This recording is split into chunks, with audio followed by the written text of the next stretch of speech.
Saya harap semuanya sihat dan yang paling penting you all stay at home. So, saya Puan Ana, pegawai pengambilan di College Community Hulu Selangor. Hari ini saya akan menjawab beberapa soalan yang sering ditanyakan tentang College Community. So, soalan yang pertama adalah, adakah College Community ini milik kerajaan?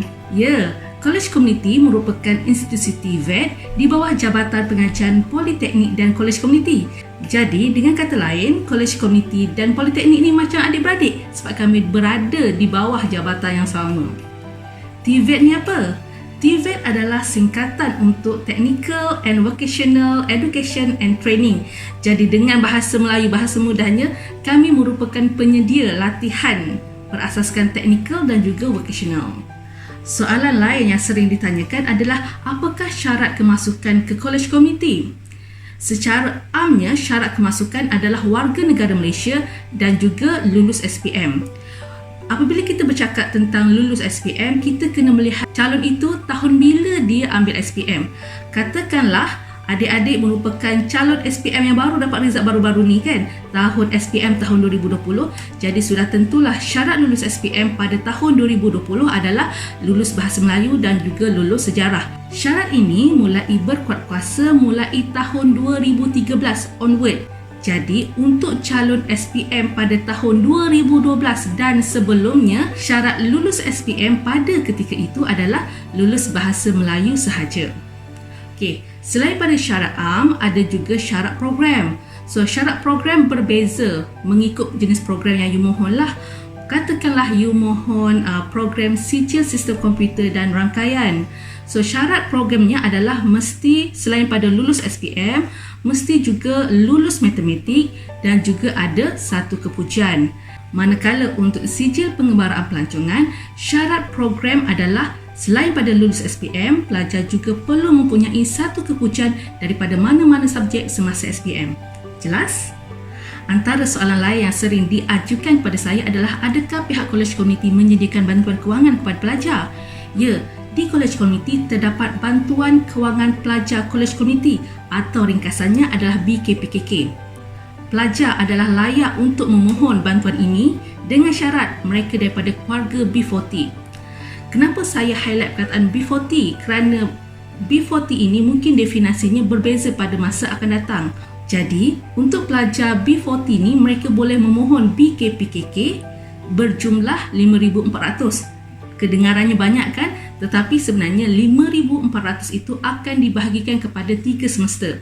Pelajar akan, sekiranya pelajar layak dan berjaya untuk mendapatkan BKPKK ini, pelajar akan mendapat wang bantuan berjumlah RM1,800 satu semester selama 3 semester. Okey, tetapi ada syarat-syarat lain. Katakan pada tahun semester pertama, keluarga tersebut tergolong dalam B40. So, dia layaklah untuk memohon. Kemudian mungkin pada semester 2, ayahnya naik pangkat, mendapat pendapatan RM5,100. Naik sikit kan, RM5,100. Jadi RM5,100 bukan lagi B40. Jadi pelajar tersebut tidak layak untuk mendapat bantuan ini ketika dia berada dalam semester 2. Jelas ya? Jadi untuk lebih details tentang BKPKK ini, nanti semasa minggu saya kenal akan ditaklimatkan oleh pegawai kami dengan lebih details tentang macam mana nak buat permohonan dan sebagainya. Tetapi borang untuk permohonan BKPKK ini ada disertakan bersama dengan borang-borang pendaftaran pelajar baharu. Selain daripada syarat B40 tersebut, ada lagi syarat lain, iaitu pointer pelajar mestilah cantik. Maksudnya kalau pelajar tu selalu banyak sangat subjek dia fail, jadi mungkin pelajar tu dah tak layak dah untuk mendapat bantuan ini pada semester akan datang. Okay, when we talk about bantuan kewangan, so dia adalah 100% percuma. Pelajar tak perlu bayar balik. Maksudnya kalau dia dapat 5,400 tu, dia akan gunakanlah. Ia adalah seperti beasiswa, tak perlu bayar balik. Kecuali pelajar tu dah dapat duit tu, kemudian dia berhenti atas sebab-sebab yang tidak mudah sabah, seperti pelajar nak bekerja, pelajar dah tak berminat nak belajar lagi. Jadi pelajar tersebut perlulah membayar semula bantuan kewangan. Ingat ya, bantuan kewangan ini adalah milik rakyat. daripada kerajaan tapi milik rakyat. So you kena pulangkan balik lah sebab you tak habis belajar. So kebiasaannya sebab Kolej Komuniti Hulu Selangor ni berada di Selangor, kami menerima ramai pelajar tajaan zakat Selangor. Jadi sebenarnya bantuan kewangan ni hanya boleh pilih satu saja, sama ada you nak BKPKK ataupun you nak zakat. Dia tak boleh dua-dua, tak boleh tamat macam tu, kena salah satu saja. Jadi nasihat saya untuk pelajar yang asnaf ni, mohon dua-dua, mohon BKPKK, mohon juga yang zakat ni, and then kita tengok balik.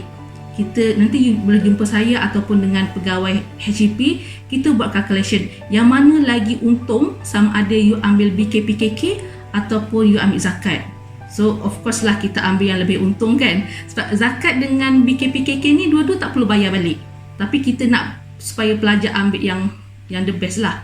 Okey, satu lagi, oleh kerana pelajar layak untuk mendapatkan BKPKK ini, saya memang mewajibkan pelajar, semua pelajar untuk ada akaun bank masing-masing. Dah tak nak dah akaun mak ayah, tak ada dah. So kena prepare dengan akaun bank masing-masing, tak kisah apa-apa bank. Pergi ke bank yang terdekat, BSN, Bank Rakyat, Bank Islam, Public Bank, mana-mana tak kisah, janji akaun bank atas nama pelajar sendiri. Tak nak akaun tabung haji, tak nak akaun amanah saham, ASB, semua tu tak nak, akaun bank. Okay? So pelajar boleh gunakan surat tawaran daripada pihak kolej untuk membuka akaun di bank dengan rate yang lebih murah. Okay, saya pernah bawa pelajar untuk buka bank. Kalau kebiasaannya untuk buka akaun bank tu adalah RM250, ni untuk Maybank dulu dah 3-4 tahun kot, RM250. Tapi oleh kerana pelajar ada surat tawaran daripada kolej, pelajar boleh membuka akaun bank dengan bayaran RM50 saja. Jadi lain bank lain lah dia punya bayaran dia, tapi bawa surat tawaran ataupun surat pengesahan pelajar untuk membuka akaun bank dengan lebih murah. Soalan lain adalah, mahal ke yuran kolej komuniti ni? Okey, pada saya mahal atau tidak tu subjektif juga kan, tetapi kalau kita buat perbandingan bayaran yuran di kolej komuniti compare dengan tempat lain, so sebenarnya bayaran yuran di kolej komuniti agak rendah, murah. Sebab apa? Sebab kita adalah kerajaan. So yuran pengajian untuk satu semester adalah RM200 sahaja. Selain pada itu, ada juga yuran pelbagai. Kalau yuran pelbagai ni, kalau di sekolah ada macam yuran PIBG macam itulah. So yuran ini adalah untuk meliputi insurans pelajar, aktiviti, kad matrik, baju korporat, t-shirt korporat dan sebagainya. Jadi berapakah nilai yuran pelbagai ni, saya akan update dalam masa yang terdekat, sebab kita akan dapatkan dulu margin daripada pihak HQ berapa. Sebabnya macam ni, oleh kerana COVID ni kan, jadi aktiviti pelajar tidak dapat dilaksanakan seperti sebelum ini. Jadi dah 2 intake lah kita tak ada yuran aktiviti pelajar. So kat situ dah tak ada. Kalau tak biasanya RM40. Jadi kita tengok mungkin untuk intake ini yuran aktiviti pelajar itu pun ditiadakan, oleh kerana mungkinlah dengan keadaan pandemik di dunia sekarang ni, Malaysia ni masih lagi tak stable, jadi aktiviti pelajar mungkin tak ada. Saya akan update yuran pelbagai mungkin melalui WhatsApp. So nanti surat tawaran pelajar saya akan bagi link saya punya WhatsApp. So saya akan update berapakah yuran pelbagai. Tadi saya ada maklumkan yuran pengajian adalah RM200 per semester. Per semester. Kita tak gunakan macam di universiti. Kalau universiti dia ada yuran per subjek. Di kolej komuniti kita gunakan per semester. Jadi pelajar macam ni ya. Kalau pelajar katakanlah dia ada fail subjek membuatkan dia kena extend pengajian dia. Jadi walaupun dia hanya repeat satu subjek saja, yuran dia tetap RM200. Jadi rugilah kan. Kalau biasanya satu semester tu mungkin ada 6 atau 7 subjek, RM200. Tapi kalau you ada fail subjek, kena repeat satu subjek pun tetap kena bayar RM200. Kan rugi kat situ kan. Jadi saya nasihatkan pelajar, tolonglah buat betul-betul, tolong datang kelas, tolong hantar assignment semua supaya anda tidak fail. Bagaimana pula dengan kaedah pembayaran? Okey, bermula pada intake ini iaitu sesi 1 2021-2022, kita akan gunakan kaedah pembayaran secara online melalui kaedah JomPay. Tetapi kami di pihak kolej komuniti pun masih belum ditaklimatkan lagi secara detail tentang kaedah pembayaran ini. Saya akan update kaedah pembayaran ini melalui WhatsApp group nanti yang akan saya create selepas saya membuat penawaran kepada pelajar. Di Kolej Komuniti Hulu Selangor kami tidak menyediakan asrama, tetapi ada beberapa kolej yang memang ada asrama. Saya tak ingat semua, a few lah. College Komuniti Rompin, College Komuniti Greek, mereka ada asrama mereka sendiri. Kenapa? Sebab lokasi kolej tersebut memang agak terceruk lah, agak terceruk, jadi memang susah untuk mendapatkan penempatan. That's why di kolej komuniti tersebut memang ada asrama provided by college, tetapi di kebanyakan kolej komuniti, termasuklah Kolej Komuniti Hulu Selangor, kami tidak menyediakan asrama kepada pelajar. Tetapi di Kolej Komuniti Hulu Selangor kami ada beberapa pengusaha rumah sewa dan juga pengusaha hostel yang sangat berdekatan, yang jaraknya dalam 100 meter, yang paling jauh pun 200 meter sahaja daripada kolej. Jadi untuk pelajar berulang-alik dari tempat tinggal ke kolej, jalan kaki sajalah, memang sangat dekat. Cumanya mereka perlu bayar sendirilah harga sewa tempat tinggal tersebut. Seorang RM150, tidak termasuk bil utility. Sebab bil utility nanti owner akan kira per berapa orang yang stay di situ. Tapi lebih kurang dalam sebulan mungkin dalam RM20 ataupun kurang lah. Sebab kadang-kadang ada pelajar guna banyak elektrik kan, so mungkin tinggi sikit. Bil air pun macam tu jugalah. So mungkin ada yang kata kenapa mahal sangat RM150 per head kan. Okey, kolej kami adalah rumah kedai dan hostel tu pun rumah kedai. Jadi you tahulah, bila rumah kedai dia punya utility dia lain, mahal sikit. Dia punya bayaran rumah kedai pun lebih mahal berbanding dengan mungkin rumah biasa. Dan sebenarnya kan, Batang kali ni walaupun bunyi macam kampung, terletak di hulu Selangor, macam kampung, memang kampung pun, tetapi oleh kerana kami terletak di bawah kaki genting Highland Kota Kriangan, jadi rumah sewa di kawasan Batang Kali memang mahal. That's why harga sewa untuk pelajar mahal sikit lah. Macam mana pula pelajar nak berulang-alik kan, kata mungkin weekend nak balik rumah dan sebagainya. Okay, dekat Batang Kali ada komuter. Dari kolej ke stesen komuter tu dalam 5 ke 6 km lah.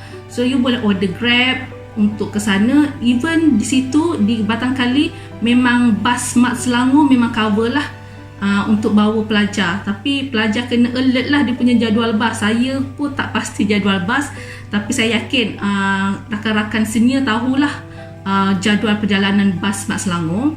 Selain pada itu, saya rasa boleh kot minta tolong kawan-kawan yang ada kenderaan kan untuk hantar ke stesen komuter. Di Batang Kali memang adalah servis Grab dan sebagainya, Foodpanda pun ada, jangan risau. Tadi saya ada maklumkan kan, kolej kami adalah rumah kedai, jadi of course lah ada kedai makan yang berada berdekatan kat situ. Sarapan ada kedai buka, untuk malam pun ada juga kedai tom yum, ada 2 kedai tom yum yang buka di situ.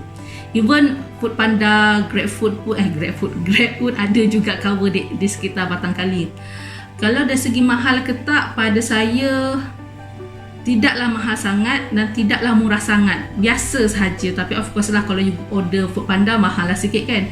Walaupun Batang Kali ni kedengarannya macam kampung, tapi pada saya not bad lah kan.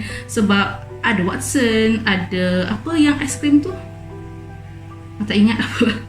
Ada Family Mart, ada Domino's, ada KFC, ada Mary Brown.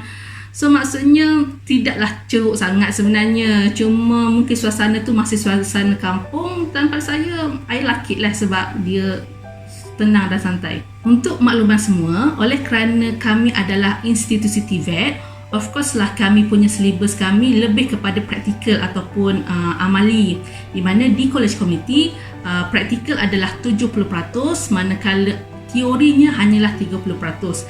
Sebab itu saya percaya pelajar yang mungkin masa sekolah dulu mungkin result dia macam tak berapa bagus, macam cukup makan saja, tapi saya percaya pelajar tersebut ada bakat dalam bidang kemahiran. Sebab itu apabila pelajar datang ke kolej komuniti, pelajar sebenarnya boleh buat. Sebab kami adalah based on hands on, practical kan. Pelajar tidak perlu terlalu membaca, menghafal seperti sekolah. So don't worry too much. So when we talk about practical amali, so kebanyakan kita punya syllabus kita memang berada di makmal. Kalau pelajar pelancongan memang keluarlah untuk menjalankan aktiviti pelancongannya. Cuma oleh kerana kita berada dalam suasana pandemik COVID-19 dan kita pun melalui fasa PKP, PKPD dan sebagainya, jadi benda-benda tersebut membuatkan kita tak boleh lari daripada menjalankan aktiviti PTP secara online. So, mungkin orang bertanya, habis tu kalau praktikal macam mana buat secara amali?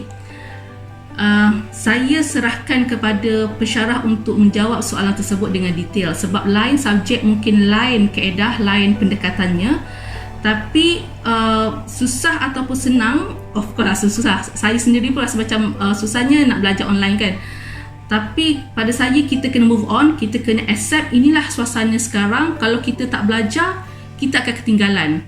Takkanlah kalau nak tunggu pandemik ni habis baru nak start belajar, masa tu umur dah tua bangka kan. Jadi kena teruskan, kena move on, keep forward. Alright, bila pelajar akan belajar secara bersemuka dan bila pula pelajar akan belajar secara online, yang itu kami akan update dari semasa ke semasa mengikut arahan semasa daripada pihak MKN dan juga pihak KPT. Macam mana pula pakaian untuk ke kelas? Secara asasnya pelajar perlulah memakai pakaian yang smart casual. Kalau pelajar lelaki berambut pendek, tidak diwarnakan, memakai kemeja berkolor, kemeja memanglah berkolor, memakai kemeja atau t-shirt berkolor, seluar slack, kasut. So seluar slack tak naklah seluar track. Seluar track boleh, tetapi mungkin apabila diarahkan oleh pensyarah untuk aktiviti-aktiviti yang bersesuaian lah, mungkin kita ada camping, mungkin ada aktiviti sukan, so kena pakai seluar track lah. Tapi untuk ke kelas, pakaian smart casual, pakai seluar slack. Untuk kasut pula, tak kisah sama ada you nak pakai kasut apa, kasut kulit, kasut sneakers, tak kisah, janji berkasut. Itu untuk pelajar lelaki berambut pendek. Untuk pelajar perempuan Islam, pakaian yang menutup aurat, bukannya membalut aurat. Dia adalah dua konsep yang berbeza. So you boleh pakai baju kurung, you boleh pakai skirt, boleh pakai seluar, tetapi yang menutup aurat, maksudnya yang longgar lah, tidaklah ketat sehingga menampakkan susu badan, dan pakai tudung. Kemudian untuk pelajar non-Muslim, pakaian yang sopan. You boleh pakai seluar, skirt. Skirt pendek pada saya tak ada masalah, tapi janganlah atas lutut, bawah lutut lah, yang sopan yang sopan. Rambut tolong diikat dengan kemas. Kalau you tak suka ikat rambut pun, make sure rambut you kemas, tidak mengganggu aktiviti pembelajaran. Katakan you dah buat permohonan ke college community, so macam mana nak tahu sama ada yang you key in tu masuk tak dalam sistem ataupun tidak? So buat masa sekarang, saya sendiri sebagai pegawai pengambilan pun saya tak dapat nak tengok data you sama ada ataupun tidak. Boleh tengok, saya boleh masuk sistem, tapi nama you mungkin tak appear lagi. Mungkin dalam sehari dua, mungkin minggu depan, mungkin baru saya boleh tengok sistem. Tetapi insya-Allah pelajar ataupun calon boleh membuat semakan permohonan untuk kemasukan pada sesi 1 2021/2022 pada 16 Julai. Ni jangkaan kita pada 16 Julai. Please follow IG saya untuk sebarang update, sebab mungkin akan diawalkan, mungkin akan dilambatkan. Kita susah nak cakap dengan keadaan pandemik kita sekarang, susah kita nak cakap. Okay, so apabila you dah buat semakan, you kena key in nombor IC lah. Okay, let's say you nak masuk ke College Community Hulu Selangor dalam bidang komputer, tetapi you dapat tawaran di College Community Kelang untuk kos yang sama, which is komputer, tapi you tak nak pergi Kelang, mungkin jauh dengan rumah, mungkin tak ada kawan kat sana, nak juga ke Hulu Selangor. So apa yang you perlu lakukan semasa semakan itu adalah bila you buat semakan, akan ada you setuju ataupun tidak. Setuju maksudnya you memang confirm nak datang ke Kelang. Kalau you nak buat pertukaran ke College Community Hulu Selangor, you kena klik tidak. Tidak setuju, tidak, and then bila you dah klik tidak, akan ada option nanti kenapa you menolak. Tidak tu untuk menolak tawaran. Kenapa you tak nak menolak tawaran? Kenapa you nak tolak tawaran tersebut? Okay, ada beberapa option lah. Mungkin tidak berminat dengan program, telah menerima tawaran daripada institusi lain dan bla bla bla bla. And then biasanya dekat bawah tu ada option nombor 8, ingin membuat rayuan ke program lain. Macam itulah. Jadi you klik nombor 8 tu, and then bila you dah klik kat situ akan ada satu button lain adalah untuk rayuan. Then kat situ you klik rayuan lah ke Kolej Komuniti Hulu Selangor dalam bidang Sijil Sistem Komputer dan Rangkaian. Tetapi itu bukanlah satu jaminan yang rayuan you untuk ke Kolej Komuniti Hulu Selangor 100% diterima. Tidak. Itu adalah satu proses rayuan. So bila you dah buat rayuan, di pihak saya di Kolej Komuniti Hulu Selangor, saya akan nampak you punya nama. Okay, cumanya saya advise pelajar yang buat rayuan ni, selain daripada you buat rayuan melalui sistem, you juga boleh contact pegawai pengambilan kolej komuniti tersebut untuk memaklumkan you memang buat rayuan. Supaya kami alert lah, sebab kami ni pun manusia juga, kadang-kadang kita ramai sangat orang buat permohonan rayuan. So mungkin kami akan bagi priority kepada orang yang ada effort lebih lah, orang yang call, orang yang bertanya khabar kan, instead orang yang just memohon melalui online tapi tak setuju usaha dia. Sebab mungkin intake yang Jun ni banyak permohonan, so kami kena prioritikan kepada mungkin ada faktor-faktor lain lah. Jadi buat permohonan rayuan melalui sistem dan kontak pegawai pengambilan kolej tersebut. Dan saya di pihak saya akan buat offer kepada pelajar yang buat rayuan sekiranya ada kekosongan untuk kos tersebut di kolej saya. Atau kalau kolej lain pun sama juga, prosedurnya sama.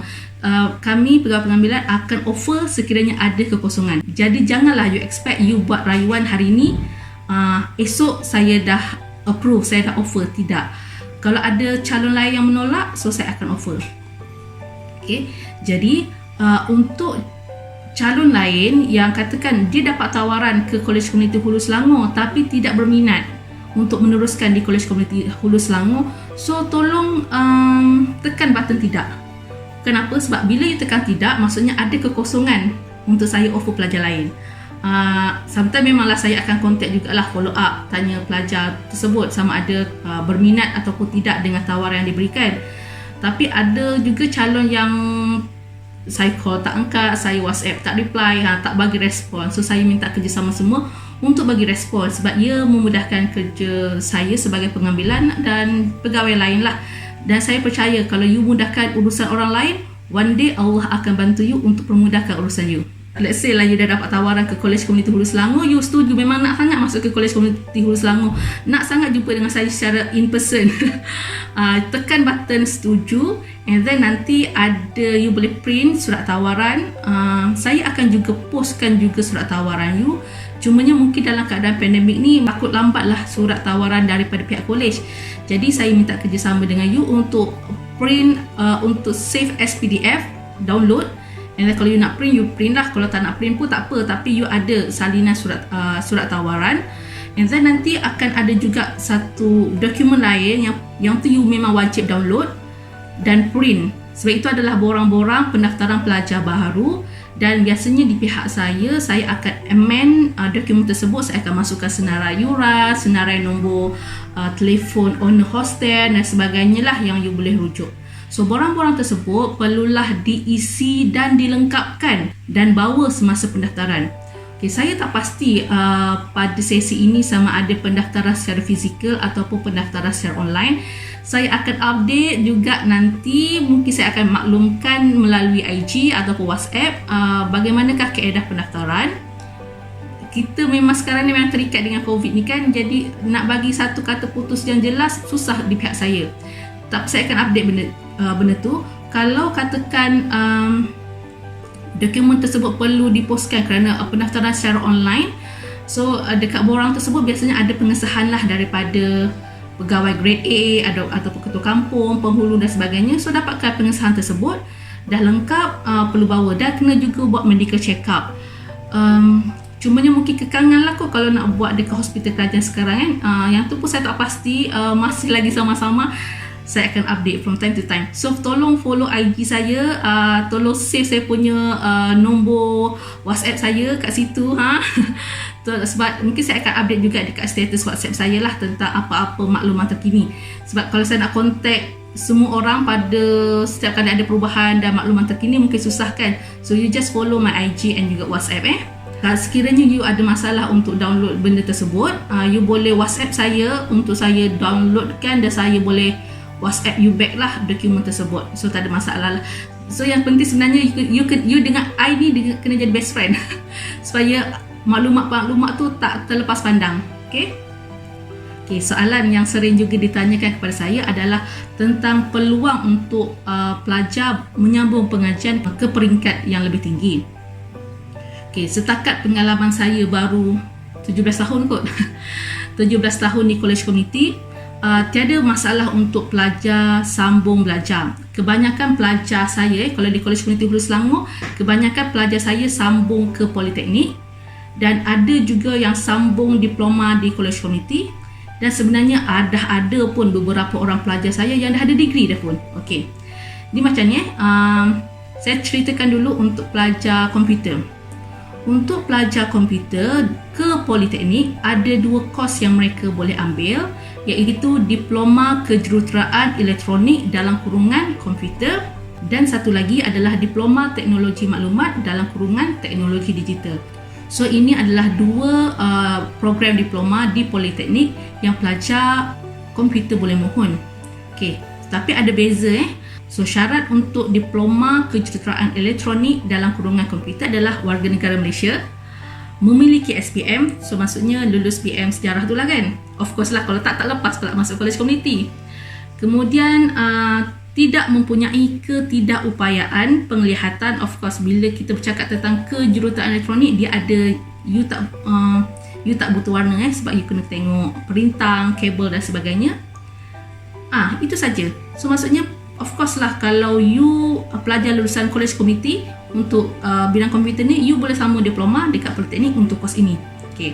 Kemudian untuk satu lagi adalah Diploma Teknologi Maklumat dalam kurungan teknologi digital. Syarat untuk program ini adalah macam tadi jugalah, warga negara Malaysia, lulus SPM, pelajar lulusan college community, dan satu lagi, matematik di peringkat SPM mestilah kredit. So mungkin nak lepas syarat matematik kredit ni mungkin tak ramai. Tapi tak apa, tak boleh yang ini, ambil yang tadi, Diploma Kejuruteraan Elektronik. So ramai pelajar saya ambil bidang itu. You boleh pergi ke portal ambilan.mypolicc.edu.my untuk semak kat mana poli yang menawarkan program tersebut. Tetapi kebanyakan alumni College Community Hulu Selangor, iaitu bekas pelajar saya, sambung ke Politeknik Sabak Bernam, Politeknik PD, dan beberapa lagi di PUO, di Arau, di Muazzam Shah. Ada, maksudnya scattered lah benda tu. Cuma kebanyakan dekat Politeknik Sabak Bernam. Sebab apa? Sebab Selangor. So itu untuk diploma di politeknik. Macam mana pula untuk diploma di tempat lain? Untuk pengetahuan semua, ada beberapa college community yang menawarkan diploma. Contohnya adalah diploma di College Community Ampang.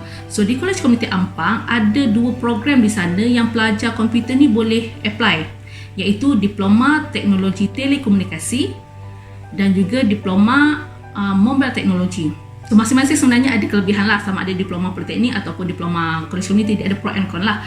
Cuma kalau diploma di college community, dia lebih hands on dan dia punya tempo praktikal dia adalah WBL, work based learning.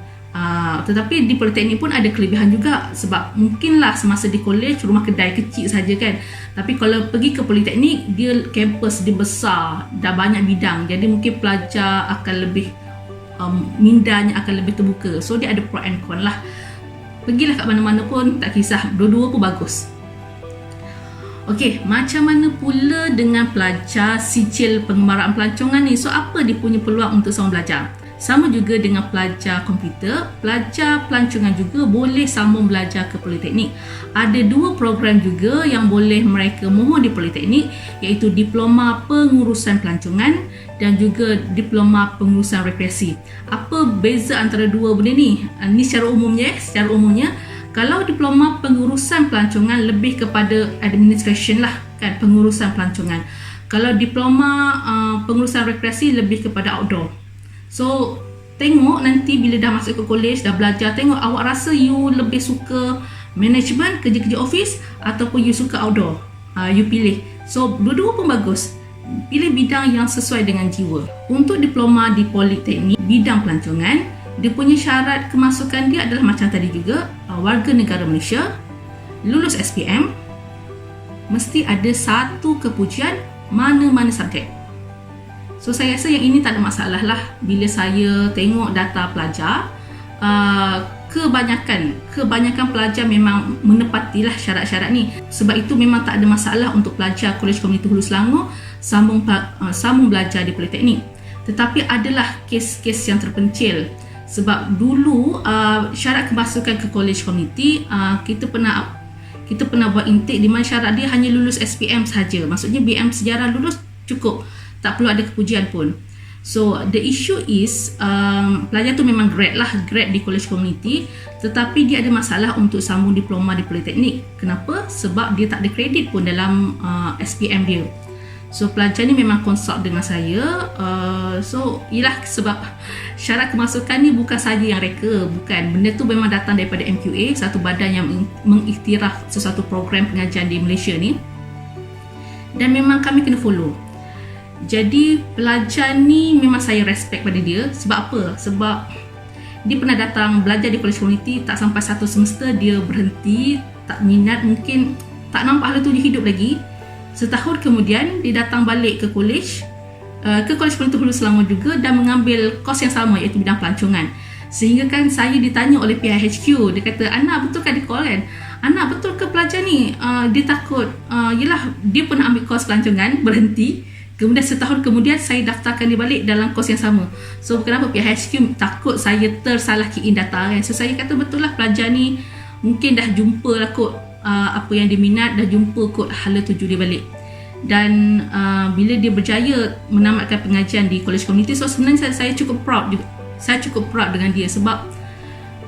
Sebab ramai juga orang yang kita jumpa sampai kesudah dia tak ada kesedaran untuk sambung belajar. So dia ni daripada pernah berhenti di kolej, sambung balik dalam bidang yang sama dan akhirnya grad. Dan dia nak sambung belajar. Cuma kekangan dia bila dia nak mohon ke Politeknik tak lepas kerana syarat dia tak ada kredit semasa SPM. Dan the only option dia adalah masuk ke swasta lah. Jadi pada masa tu saya bagi tahu dia, sebab saya pun rasa dia mungkin tiada masalah kewangan sangatlah, sebab saya boleh go through kan pendapatan keluarga pelajar. Dan saya kata kalau keluarga you mampu untuk support you belajar di swasta, pergilah. Sebab dia masih lagi muda dan dia tengah ada semangat untuk sambung belajar. So go ahead. So Alhamdulillah hari tu dia datang kolej, endorse dia punya dokumen untuk sambung kat swasta tu lah. So itu adalah option lain. So untuk diploma berkaitan dengan pelancongan di Kolej Komuniti tak ada lagi setakat ni. In the future kita tak tahu. Jadi setakat ini kalau nak belajar dalam kerajaan punya institusi, memang kat Politeknik lah. Otherwise kena cari option lain. Sebenarnya selain daripada Politeknik, ada juga pelajar kami sambung belajar di tempat lain, cumanya tak ramai. Antaranya untuk pelajar komputer ada yang sambung di UniKL, ada yang sambung di IUKL, ada yang sambung di UiTM pelancongan kalau tak silap. UTM pun ada secara diambil UTM space. So maksudnya peluang untuk sambung belajar tu ada. Even saya alumni Kolej Komuniti Hulu Selangor sendiri, ada beberapa orang yang dah ada degree, sama ada pelajar bidang komputer ataupun bidang pelancongan. So nanti saya akan share dengan you all kat tepi ni. Kat tepi ni dia punya antara alumni kami yang dah berjaya.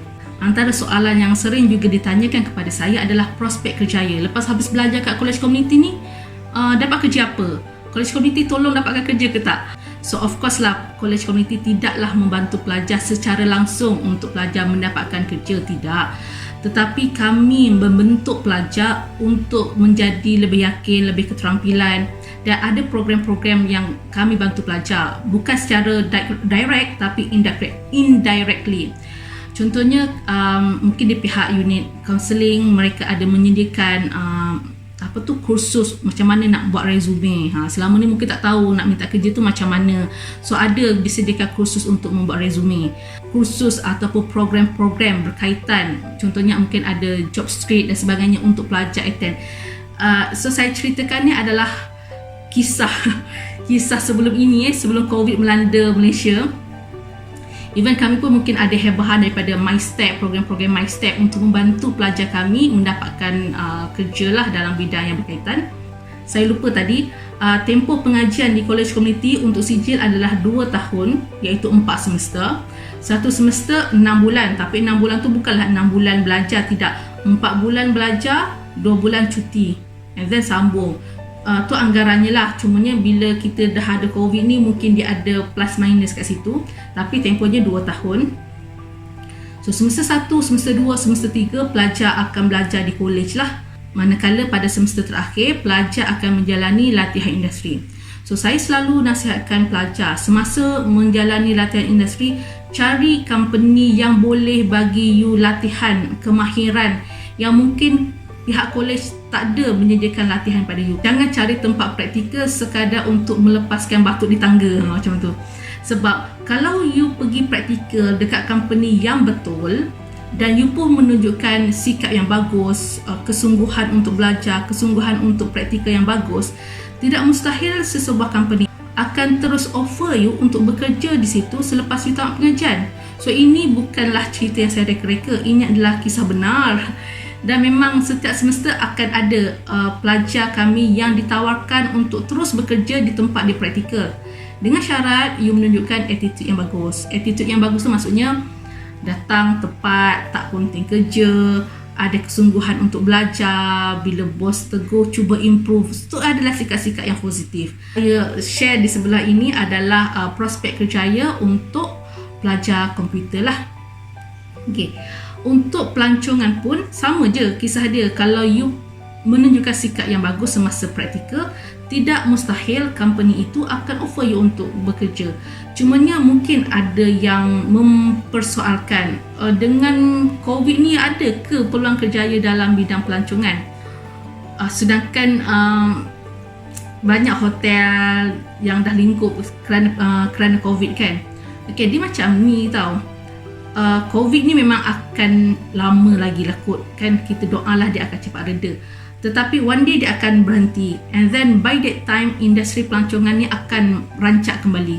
Kita tengok je lah dulu masa kita PKP 1 kan, kita dah terperuk berapa bulan duduk kat rumah kan. So bila sektor pelancongan dibuka, you tengok saya tinggal di Kuala Lumpang, so kat Lumpang ni memang terkenal lah dengan sungai-sungainya kan. Jadi saya selepas sektor pelancongan tu dibuka, saya jadi rimas nak keluar pada rumah pada hari hujung minggu. Sebab memang jalan ni penuh dengan orang luar datang nak ke sungai. Sama ada resort ataupun sekadar piknik di tepi sungai. Jadi sebenarnya memang jangan risau, kalau benda ni dah pandemik ni dah habis, dah berhenti, insya-Allah industri hospitality pelancongan akan rancak kembali dan peluang kerjaya tu adalah. Sebenarnya peluang pekerjaan dalam bidang pelancongan ni dia luas, sebab dalam pelancongan ada hotel resort, ada juga taman-taman tema, ada juga macam macam Kidzania semua tu, itu semua adalah pelancongan kan. Even kalau kedai makan yang mungkin yang high class sikit, so maksudnya pelajar pelancongan memang boleh bekerja dalam bidang tersebut sebab dia adalah dalam bidang hospitality. So saya sharekan sebelah adalah antara kerjaya alumni kami, iaitu bekas pelajar kami yang telah berjaya. Apa yang saya nak sharekan di sini adalah ada pelajar yang belajar hanya setakat sijil sahaja, tetapi dia dah berjaya menjadi seorang pengurus. Ada pelajar yang belajar sampai ke peringkat diploma dan dia bekerja dengan travel agent. Ada pelajar yang dah ada degree, so dia berjaya kerja dengan Kementerian dengan Motek. Itu adalah untuk pelancongan kan. Kalau untuk bidang komputer pula pun sama. Ada pelajar walaupun dengan sijil, tetapi kerana dia mempunyai attitude yang bagus dan ada skill yang bagus, beliau menjadi kepercayaan bos walaupun dengan sijil. Dan saya dimaklumkan gaji dia hampir 5,000 combine. So 5,000 dengan sijil quite good kan. Ada pelajar belajar sampai diploma and then dia menjadi pembantu engineer. Ada pelajar yang masuk belajar dengan diploma, kemudian buat part time untuk degree. Tapi maksudnya dia bekerja dengan diploma tapi dia ada degree, macam tu. So maksudnya apa yang saya nak you all buka mata adalah mungkin pelajar college community ni dia punya syarat kemasukan dia rendah. Mungkin kan, ialah sekadar lulus SPM, mungkin ada yang pandang sebelah mata. Ni pengakuan ikhlas saya dulu pun sebenarnya pelajar yang kira bagus lah juga kat sekolah kan. Pelajar yang suka belajar, pelajar nerd. Jadi bila saya first time posting kat college community dan saya melihat pelajar college community tu macam tu lah, maksudnya tidak seperti saya masa belajar. Maksudnya nak baca buku pun tak berapa minat, kadang-kadang datang kelas pun lambat, macam tu. Jadi pada masa itu first posting, bayangkan first posting umur saya masih muda, 20 something, mungkin kurang matang. So pada masa itu saya kata macam menyampainya budak-budak ni macam tu. Dan saya pun pernah cakap juga dengan kawan saya, which is saya rasa saya nak sambung belajar lagi. Saya nak lari pada college community sebab saya rasa macam kena go lah, mungkin pelajar college community ni kualiti mereka tidak sama dengan kualiti yang saya harapkan. Tetapi sambil-sambil saya nak mempertingkatkan saya punya tahap pendidikan, saya bekerja dan saya sebenarnya banyak melihat pelajar saya yang berjaya. Malah kalau kita ukur dari segi kewangan, mungkin dari segi duit, kewangan mereka lagi bagus daripada saya lah, macam tu. Jadi along the way tu sebenarnya pelajar-pelajar ni membuka mata saya sebenarnya, bahawa janganlah pandang pelajar college community ataupun pelajar yang mungkin masa kat sekolah dulu tak berapa pandai lah kita kata kan, bahawa mereka tak ada masa depan. Tidak. Kerana selama 17 tahun saya di college community, saya menyaksikan sendiri pelajar-pelajar ini memang boleh pergi jauh. Kerana mereka mungkin tidak cemerlang dalam bidang akademik, tapi mereka cemerlang dalam bidang kemahiran. Mereka ada skill, mereka ada kebolehan mereka tersendiri. So saya terpukul dengan kata-kata daripada Albert Einstein. Siapa Albert Einstein tu?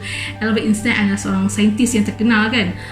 Jadi Albert Einstein kata, if you judge a fish by its ability to climb a tree, so kalau you judge seekor ikan tu dengan kemampuan dia untuk memanjat pokok, jadi dia akan rasa dia ni adalah bodoh. Sebab apa? For sure lah ikan tak boleh nak panjat pokok. Jadi kalau kita rasa orang yang boleh panjat pokok adalah orang yang pandai, orang yang tak boleh panjat pokok adalah orang yang tak pandai, jadi ikan tu akan rasa aku memang bodoh sebab aku tak boleh panjat pokok. Tak boleh macam tu, sebab setiap orang ada kelebihan mereka dan kami di college community lah yang bertanggungjawab untuk polish bakat mereka. Umpama sebutir belian, okey ni belian. Umpama sebutir belian kalau tidak digilap, belian itu hanyalah seketul batu yang tak ada makna pun. Kalaulah kita ni macam orang yang tak ada ilmu tentang belian kan, kita tengok jumpa batu apa ni, kita pun macam campak je kan. Tapi untuk orang yang tahu itu sebenarnya belian, dibawa balik dipolish, jadi dia adalah sebutir belian yang bergemerlapan, yang berkilauan, yang daripada jauh pun orang silau. Macam itulah setiap orang memang macam tu. Setiap orang sebenarnya adalah belian. Cumanya sama ada diri sendiri nak polish atau perlu bantuan daripada mana-mana institusi, cikgu, college community atau mana-mana institusi untuk membantu menggilap bakat dia supaya dia menjadi sebutir belian. Jadi macam itulah saya memandang pelajar saya. Jadi daripada Ana dulu yang pada saya angkuh kot Ana yang angkuh, rasa berdiri tu pandai sangat, hebat sangat, kepada saya yang humble tak adalah humble sangat, kepada saya yang lebih sedar diri bahawa sebenarnya setiap orang ada bakat masing-masing. Jangan pandang rendah kerana setiap orang ada potensi. Okey, jadi itu saja kot setakat ini sesi FAQ bersama Ana Patania. Sekiranya ada lagi isu-isu yang saya tak explain dalam sesi ini, boleh PM saya, boleh WhatsApp saya melalui WhatsApp di sebelah tu. Okay. Jangan call sebab sekarang ni work from home, memang tak ada line pun nombor tu, jadi saya gunakan wifi saya untuk WhatsApp. Drop me a teks, saya akan cuba reply secepat mungkin. Boleh rujuk balik video ini from time to time, ataupun boleh je check saya punya IG, sebab insyaAllah saya akan sentiasa update IG dengan info-info yang terkini. So, itu saja. Assalamualaikum. Jumpa lagi. Bye-bye.